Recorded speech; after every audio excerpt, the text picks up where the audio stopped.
Ganito daw posibleng gamitin ng Lakers si Christian Wood ngayong darating na season, pero bago yan, Austin Reeves at Dennis Schroeder magtatapat sa semis ng FIBA World Cup. Mapapaaga nga po ang paghaharap na mag-teammate last season sa Lakers na sina Dennis Schroeder at Austin Reeves ngayon dahil pasok parehas ang kanilang team sa semis ng FIBA. Si Schroeder nga po ay naglalaro para sa team ng Germany, samantalang sa team USA naman si Austin Reeves. At nang matanong nga po si Schroeder kung anong sasabi nito sa pagharap niya sa former teammate niya sa Lakers ngayong semis, sagot ni Dennis ay wala daw siyang kahit ano kay Reeves kundi pagmamahal. Naging special daw ang kanilang last season at kung anong na-accomplish nila bilang isang team.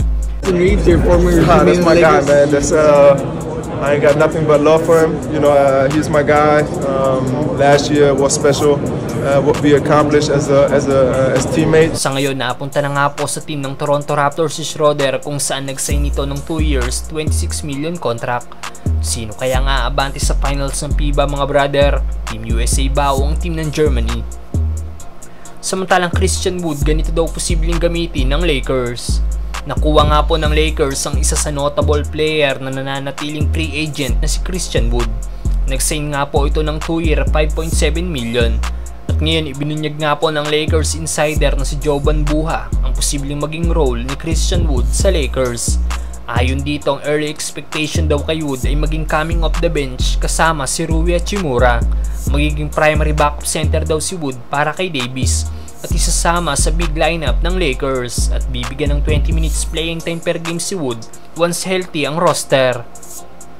Early expectation pa lang naman yan kaya pwede pa yang mabago. Sinabi din noong nakaraan ng Lakers GM na si Rob Pelinka na ibabalik niya ang success noong 2020 season kung saan may kasamang sentro si Anthony Davis. Coach and I talked a little bit with Anthony in the offseason about more minutes of some of the 2020 success we had where Anthony got to play with the bigs. Kaya posible rin na makita natin si Christian Wood bilang starter kung hindi pipiliin ng team si Jackson Hayes. Sino sa tingin nyo ang perfect starting 5 para sa Lakers mga brother?